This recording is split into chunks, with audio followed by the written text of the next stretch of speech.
ये छोटी सी डब्बी बड़े काम की है। इसके अंदर मैं तुलसा जी के पत्ते रखती हूँ। जैसे शनिवार को तोड़ कर के इसमें रख देती हूँ या दशमी को तोड़ कर इसमें रख देती हूँ तो काम आ जाते हैं, या फिर एक्स्ट्रा में भी कभी कभी तोड़ के रख देती हूँ। यहाँ पे मैंने घंटी बजा दी है और दलिए का भोग लगाया है मैंने, और हल्दी वाला दूध, क्योंकि सर्दियाँ चालू हो गई है ना, और अभी हमारे कृषि के ना कपड़े नहीं आए सर्दियों के, तो मैं ऐसे ही एक रुमाल है जो गर्म है थोड़ा, तो इसको ही उड़ा देती हूँ, क्योंकि हम लोग भी अभी है ना ऐसे बेडशीट ही ओढ़ कर सो रहे हैं, तो इनको भी मैं ऐसे उड़ा देती हूँ। सुबह के टाइम नहा करके ठंड लगती होगी ना, ऐसे सोच करके। और ना चाय बना ली थी मैंने और यहाँ पर लेकर के बैठ गई हूँ मैं। ये कल एक्चुअली ना वो है देवउठनी एकादशी, कल सुबह जल्दी ही पूजा करूँगी तुलसी जी की और शालिग्राम जी की। कृषि को भी जल्दी नहला लूँगी ब्रह्म मुहूर्त में, तो सोच रही थी अभी थोड़ी तैयारी करके रख लूँगी तो सही रहेगा। तो मेरे पास है ना एक ये चुनरी रखी है, कोरी है ये, तो मैं तुलसा जी को तो ये वाली चुनरी उड़ा दूँगी, और ना जो शालिग्राम जी हैं उनको पीला पटका उड़ाते हैं, तो ये पीला पटका मैं उड़ा दूँगी। तो ये ना जब मैंने यहाँ बनाए ये वाले आसन बनाए थे ना, तो उसमें से थोड़ा सा कपड़ा बचा था, तो मैंने दोनों में से थोड़ा थोड़ा बचा था, तो जो थोड़ा बचा था वो मैंने शंख के नीचे बिछा दिया था। अब ये थोड़ा बचा है तो इसको मैं अभी भी बच गया है, मैं उठा के रख लेती हूँ, आ ही जाते हैं काम। ये बास्केट के अंदर ना भगवान जी के ऐसे ही कपड़े हैं, बाकी तो सारी चुनरी है ना काम में ली हुई है। जैसे माता रानी को उड़ा चुकी हूँ मैं, और तुलसी जी को कोरी उड़ानी होती है, उड़ाई हुई नहीं उड़ाते हैं। एक दिन पहले करके रख लो ना सारी तैयारी तो सही रहता है, सुबह के टाइम ना भाग कल स्कूल भी जाएगा, वो भी बड़ी दिक्कत हो जाती है सुबह के टाइम। ब्लाउज भी कितना ढीला हो गया हर्षित, अभी तो सिला है मैंने। क्या तो नहा तो लिया है मैंने, अब करते हैं तैयारी पूजा पाठ की, क्योंकि हर्षित के भी स्कूल भेजना है। तो मेरे पास जो टाइम है उस टाइम के अंदर मैं जल्दी जल्दी से पहले पूजा करूँगी, उसके बाद में मैं हर्षित के लिए लंच बॉक्स तैयार करूँगी, क्योंकि जिस इंटेंशन को लेकर के मैं जल्दी उठी हूँ वो पहले पूरा कर लूँगी। और मैंने ना कल ही रात को ये ना तैयारी कर ली थी बहुत सारी, तो मतलब कि थोड़ी सी तो आपको दिखाई थी, लेकिन उसके बाद में ना ये देखिए पूजा की थाली और सूखे मेवे वगैरह यहाँ पे इसमें रख दिए थे फ्रिज में, बाहर हमारे ना चींटियाँ लग जाती हैं इसलिए, तो ये मैंने यहाँ पे रख दिए थे। ये सुहाग का सामान रखा है, ये चुनरी और पीताम्बर, यहाँ पे पूजा की सामग्री, ये दिया, तो सब कुछ रख लिया है। फल रख लूँगी और सूखे मेवे, तो ये सब। लेकिन उससे पहले मैं लड्डू गोपाल जी को उठा देती हूँ और उनको स्नान वगैरह भी करा देती हूँ। और आज क्योंकि फ्राइडे भी है तो मंदिर की भी सफाई करनी है। और ये बंदरवाल कितनी सुंदर लगती है ना यहाँ पर।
तो मंदिर की तो सफाई कर लिया, मैं हर फ्राइडे को सफाई करती हूँ और कलश की स्थापना भी करती हूँ, तो वो मैंने ना सफाई कर लिया, अभी कलश की स्थापना करूँगी। लेकिन उससे पहले मैं यहाँ मंदिर के यहाँ पे पोछा लगा ले रही हूँ। तो मैं ना सारे घर में पोछा लगा लेती हूँ, लेकिन मंदिर के यहाँ पर ना दूर दूर से तो लगा लेती हूँ, लेकिन ऐसे यहाँ से इधर अच्छे से नहीं लगाती हूँ, क्योंकि ना यहाँ पर भगवान का सामान रखा रहता है ना, तो बिना नहाए भगवान के सामान को हाथ नहीं लगाते हैं। तो मैं ना नहाने के बाद में ही लगाती हूँ। तो आज मैंने सोचा सफाई तो करनी है, तो सफाई करने के बाद में फिर ही पोछा लगाऊंगी, नहीं तो ना सफाई करती हूँ तो फिर वापस से गंदा हो जाता है, तो फिर मुझे दोबारा पोछा लगाना पड़ता है। मैंने बोला कि पहले है ना मैं सफाई कर लेती हूँ मंदिर की, फिर उसके बाद में ही मैं पोछा लगाऊंगी। आज मैंने अपने कृष्ण के लिए ये वाली ड्रेस निकाली है, ये मैंने बनाई थी जन्माष्टमी पर। सुंदर लग रही है ना। मैंने ऐसी टाइम के लिए ऐसी जो ड्रेसेस है ना हैवी जो मैं पहना लेती हूँ एक बार, तो उनको मैं ना ऐसे जैसे कोई ओकेजन पड़ता है ना तो उस पर पहनाने के लिए रख देती हूँ। तो यहाँ पे मैंने कृष्ण को स्नान करा दिया है और उनको तैयार भी कर दिया है अच्छे से।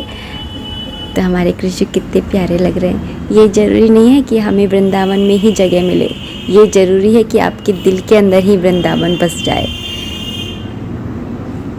कितने प्यारे लग रहे हैं, ऐसा लग रहा है कि बस क्या ही बोलूँ। बस इतना सा कहूँगी कि शब्द सब पढ़ते हैं, आप मेरे भावों को समझना, मेरे भावों को पढ़ना। यहाँ की तो पूजा हो गई है अच्छे से, सुबह की जो मैं करती हूँ महात्म वगैरह सब मैंने पढ़ लिया है। अब मैं जा रही हूँ बाहर।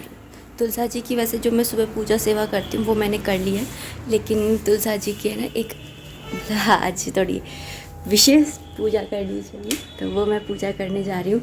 तो मैं एक बार आपको सामान दिखा देती हूँ।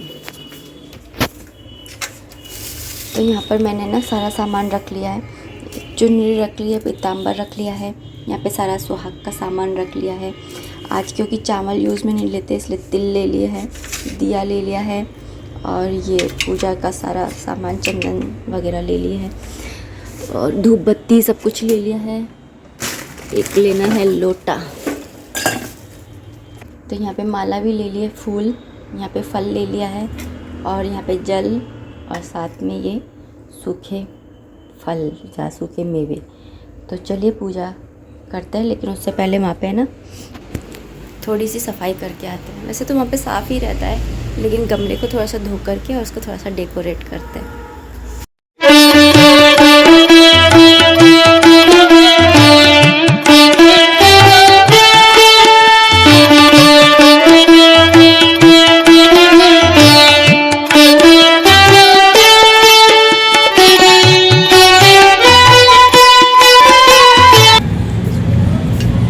ना अच्छा लगेगा, अभी सूखेगा ना तब अच्छा लगेगा।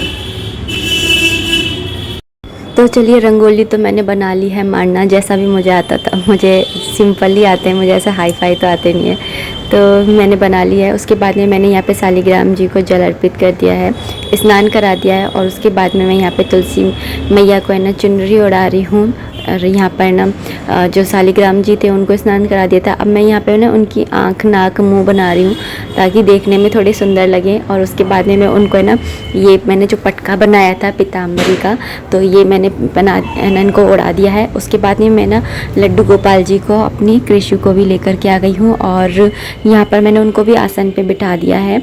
तो क्योंकि ना हर साल मैं पूजा करती हूँ, लेकिन मेरे पास में ना कृष्ण नहीं रहते थे, लेकिन इस बार मेरे पास में कृष्ण है।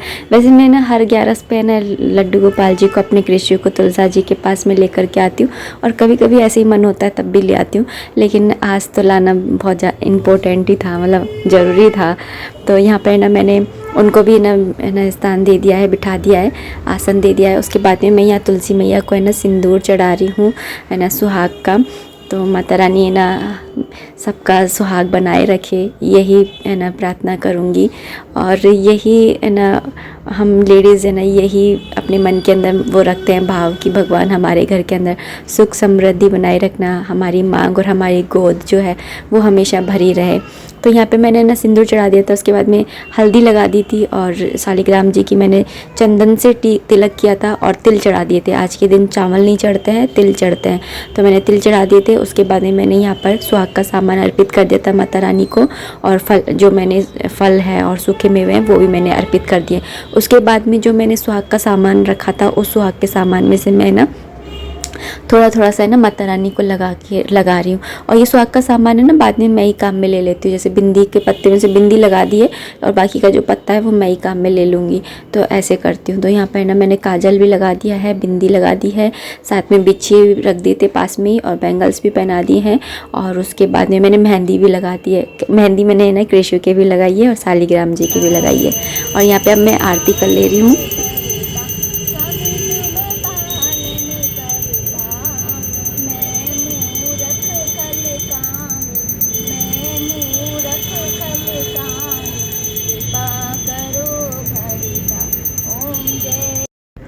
आरती भी हो गई है। एक्चुअली मुझे तुलसा जी की आरती नहीं आती है, तो मैं ये ओम जय जगदीश वाली आरती होती है ना, यही मैं कर देती हूँ। और उसके बाद में मैं यहाँ पे शंखनाद कर ले रही हूँ।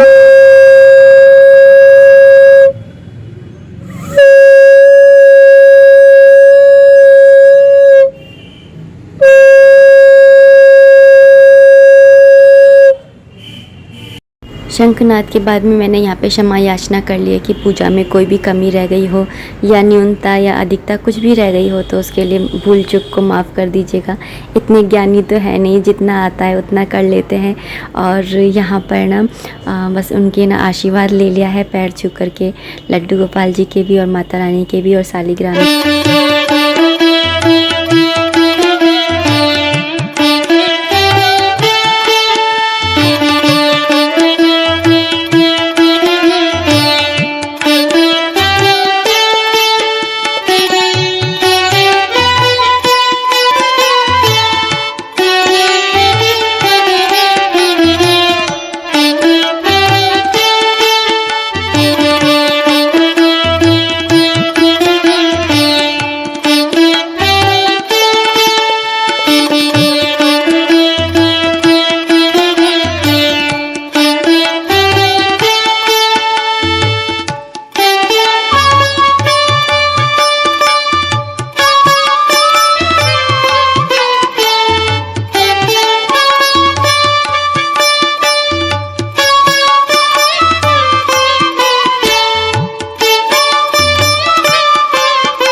अभी ना थोड़ी देर के लिए कृष्ण को भारी मैं तुलसा जी के वहीं पर ही बिठाया हूँ। और बिना कृष्ण के हमारा मंदिर कितना सुना सुना लगता है। जल्दी भी आऊँगी। चलिए अब चाय बनाते हैं। आज मेरे ना सिर में दर्द हो रहा है। मेरे दर्द तो कल से ही हो रहा था, लेकिन आज मेरे ज़्यादा हो रहा है, तो चाय बनाते हैं। एक्चुअली दर्द तो मेरे कल से ही हो रहा है, लेकिन कल इनकी भी तबीयत बहुत ज़्यादा ख़राब हो रही थी। मतलब बुखार हो रहा था, सिर में दर्द हो रहा था, तो इनको देख कर के मैं अपना दर्द तो भूल ही गई। फिर ना इनके बाम वगैरह लगाई। तबीयत मेरी भी ठीक नहीं थी। उस दिन अष्टमी वाले दिन ज़मीन पे सो गई थी ना मैं, और मेरे ना यहाँ पे कमर पे इंजेक्शन लगे हुए हैं। बच्चा रोग मतलब कुछ हो गया था प्रॉब्लम, उसकी वजह से कुछ क्या, ये हर्षित के बाद में एक और बच्चा लगा था, तो फिर ना वो मतलब ब्लीडिंग चालू हो गई थी, तो उसको रोकने के चक्कर में ना यहाँ पे कमर पे ना इंजेक्शन लग रहे थे, तो उनमें मेरे बहुत दर्द होता है। और मैं मतलब सर्दी पड़ती ना या बादल होते हैं तो मेरे दर्द चालू हो जाता है। और मैंने क्या करा, मैं ज़मीन पर सो गई। मैंने सोचा चटाई बिछ रही है, चटाई पे सो जाती हूँ और इतनी सर्दी तो है नहीं है, और मैं सो गई। और मेरी यही लापरवाही ना, मेरे इतना मैं क्या बताऊँ, अष्टमी वाले दिन से मैं बस अपनी कमर भी नहीं हिला पा रही। और जुकाम अलग हो ही रहा था पहले ही, और ज़्यादा हो गया। लेकिन आज तो बहुत ज़्यादा सिर में दर्द हो रहा है। मेरी शक्ल से भी लग रहा होगा कि उतरी तो नहीं तो ना, जब मैं पूजा पाठ करती हूँ तो मेरे चेहरे पे एक अलग ही खुशी और एक अलग ही तेज नज़र आता है। मुझे खुद को ही अच्छा लगता है, लेकिन आज मुझे बहुत डल लग रहा है। पूजा करके तो मुझे अच्छा लगा, जैसी मैं चाह रही थी वैसी पूजा हो जाती है भगवान की दया से। और ना मैं ज़्यादा ऐसे स्ट्रेस नहीं लेती। और वैसे भी एकादशी, जो ये देवउठनी एकादशी है ना, उसकी कथा में भी लिखा है कि ना, कथा पढ़ी होगी आपने, नहीं पढ़ी है तो गूगल पे पढ़िएगा, बुक है तो बुक से पढ़िएगा, तो आपको पता चलेगा कि भगवान जो होते हैं प्रेम के और भाव के भूखे होते हैं। उन्हें सोना चांदी, और कार्तिक की जो अध्याय पढ़ते हैं 26 या 25वें अध्याय में भी दिया हुआ है कि सोना चांदी उनके लिए कोई मायने नहीं रखता है। और है ना, वो एक भक्ता जो 11 वाले दिन डेली चावल बना करके खाता था, तो उनको भी भगवान उनसे प्रसन्न थे। तो मतलब भगवान जो होते हैं ना, वो प्रेम के भूखे होते हैं। वो भागवत गीता में लिखा हुआ है ना कि पत्रम पुष्पम फलम तोयम यो न भक्त्या परछति तद अहम भक्ति उभृंतम अशनामी प्रत्यात्मन है। इसका मतलब होता है कि अगर हम भगवान को प्रेम से थोड़ा सा मतलब पत्ते, फल, फूल या फिर थोड़ा सा जल भी अर्पित करते ना, तो वो उसको है ना स्वीकार करते हैं। बस शर्त यह है कि वो प्रेम से हो, चढ़ा हुआ और भाव उनमें उसमें भक्ति और भावना बहुत ज़्यादा होनी चाहिए। तो मैंने ऐसा कोई स्ट्रेस नहीं लेती कि मैं सुबह अर्ली मॉर्निंग ब्रह्म मुहूर्त में ही पूजा करूं। हाँ, मैं कोशिश करती हूँ कि मैं जो नियम लिखे हैं शास्त्रों में उनको पूरा करूं, लेकिन ऐसा भी कुछ नहीं है कि मैं नहीं करूँगी तो ये हो जाएगा वो हो जाएगा, नहीं। अगर मैं ये मानती हूँ कि ना पूजा मन से होनी चाहिए, चाहे किसी भी टाइम कर रहे हो आप। तो हमारे हर्षित का स्कूल का टाइम रहता है, मैं सुबह उठ गई थी, वैसे मेरा हो गया था, मतलब मैंने सूर्यनारायण भगवान जी को जल भी अर्पित कर दिया था, लड्डू गोपाल जी को नहला दिया था, कर लिया था। लेकिन ये वाली पूजा करने में थोड़ा टाइम लगता और हर्षित को स्कूल जाना था, तो इसलिए मैंने थोड़ी देर से पूजा करी ये वाली। वैसे ये पूजा तो है ना रात तक कर सकते, कोई दिक्कत की बात नहीं है। तो दोपहर में कर लो या तो मुहूर्त से कर लो। तो मुहूर्त वगैरह तो मैंने नहीं देखा, मैं तो ऐसे ही कर लेती हूँ। मैंने बोला ना, जब आपका मन है ना पूरा पूजा पाठ में लगाओ ना, उस टाइम पे आपको करनी चाहिए। आज मेरी हालत भी ऐसी हो रही है, मुझे आपने कहा भी था आप थके थके हो रहे हो, थके नहीं, मेरी तबीयत ठीक नहीं चल रही है। तो चलिए चाय बना लेते हैं। हर्षित के पराठे सेके थे, ऐसे ही छोड़ के चली गई, मैंने बोला पहले आप पूजा करते। ओके, तो चाय वगैरह पी ली थी और उसके बाद मैं यहाँ पर आ गई हूँ। पानी गर्म कर रही थी हस्बैंड जी का, तो उसको दूसरी गैस पे कर दिया है। यहाँ पर ना कढ़ाई चढ़ा दी है, जिसके अंदर मैं थोड़ा सा ज़्यादा तेल डाल ले रही हूँ, क्योंकि आज है ना वो देवउठनी एकादशी है। तो मैं सोच रही थी कि ना लड्डू गोपाल जी को ना पूड़ी का भोग लगा देती हूँ। तो वैसे हमारा तो कुछ मन नहीं है, इसलिए मैं 2 गाय की पूड़ियाँ सेक दूँगी और 4 है ना कृष्ण के लिए पूड़ियाँ सेक दूँगी। बाकी हम लोग तो है ना, मैं इनके लिए तो दलिया बनाऊँगी, और ना हम लोग है ना, हमारे जुकाम हो रहा है तो तेल की चीज़ खाना ठीक नहीं, इसलिए है ना रोटियाँ ही सेकूँगी। तो यहाँ पे बस है ना गाय की 2 पूड़ियाँ सेक ले रही हूँ और 4 है ना कृष्ण के लिए पूड़ियाँ सेक ले रही हूँ। और फिर ना पहले इसलिए सेक ले रही हूँ पूड़ियाँ, फिर इसी कढ़ाई के अंदर ना सब्जी बना लूँगी। क्योंकि मेरी पता है क्या आदत है कि जिस कढ़ाई में मैं ना पूड़ी वगैरह बनाती हूँ, तो फिर मुझे ऐसा लगता है कि सब्जी बना करके छोंक करके फिर कढ़ाई एकदम से तेल की साफ़ हो जाएगी ना, उसके बाद में ही माजूँ तो फिर वो पड़ी रहेगी। इसलिए मैं पहले ना पूड़ियाँ सेक ले रही हूँ, क्योंकि वैसे भी मैं ना कृष्ण को थोड़ा ठंडी ही करके खिलाती हूँ। तो पूड़ियाँ सिक रही हैं, तेल थोड़ा गर्म नहीं हुआ था मैंने, तो फिर ना मैं ये मिर्ची काटने लग गई थी, फिर तेल गर्म हो गया, तो अब मैं ना पूड़ियों पे ध्यान देने लग गई हूँ। तो है ना पूड़ियाँ सिक जाएंगी ना जैसे ही, तो वैसे ही ना मैं ना सब्जी भी ना हाथ के हाथे ना इसी कढ़ाई के अंदर छोंक दूँगी, ताकि ये कढ़ाई ना उठा करके रखनी नहीं पड़ेगी। नहीं तो जगह घिरती है किचन में ना, जगह जगह सामान पड़ा रहता है ना, तो बिखरा बिखरा सा अच्छा नहीं लगता है कि यहाँ पे कढ़ाई पड़ी है, यहाँ पे सब्जी रखी है, यहाँ पे वो रखा है, मतलब फैला फैला। जब तबीयत ख़राब होती है तो मुझे कुछ ज़्यादा ही ऐसा लगता है। तो है ना यहाँ पे मैंने ना 4 पूड़ियाँ सेक ली हैं और 2 गाय की, और उसके बाद में मैं यहाँ पे जीरा डाल करके उसी तेल के अंदर, और थोड़ा सा ही तेल डाला था मैंने, ज़्यादा डाला ही नहीं था, तो निकालने की भी ज़रूरत नहीं पड़ी। टमाटर और मिर्ची डाल दी थी। उसके बाद में मैं मसाले ऐड कर दे रही हूँ, हल्दी पाउडर, धनिया पाउडर, लाल मिर्ची पाउडर और थोड़ा सा गर्म मसाला भी डाल दूँगी इसी टाइम पर। और उसके बाद में ना मसालों को भून लूँगी। भूनने के बाद में इसके अंदर ना मैं कसूरी मेथी भी इसी टाइम पर डाल दूँगी। तो है ना जब है ना फ्राई करते ना उसी टाइम पर अगर कसूरी मेथी डाल दो ना मसालों को फ्राई करते टाइम में, तो कसूरी मेथी का ना टेस्ट है ना और ज़्यादा आता है अच्छा, मतलब। फिर उसके बाद मैंने यहाँ पे आलू ऐड कर दिए थे, पानी डाल दे रही हूँ, और उसके बाद में नमक डाल दूँगी। तो बस इस तरह से बना लूँगी सब्जी। और उसके बाद में ना आलू और पूड़ी बना करके मैंने भोग लगाया था। सोच रही थी थोड़ा सा हलवा और बनाऊँगी, तो देखती हूँ बनाऊँगी या नहीं बनाऊँगी, लेकिन इस वीडियो को मैं ना यहीं पर ही एंड करना चाहूँगी। उम्मीद करती हूँ वीडियो पसंद आई होगी। अगर आई है तो प्लीज़ लाइक कर दीजिएगा। कोई भी कॉमेंट है, कोई भी सजेशन है तो आप कमेंट बॉक्स के थ्रू मुझे कर सकते हैं। And yes, happy Devuthani Ekadashi. आप सभी को एकादशी की हार्दिक शुभकामनाएं।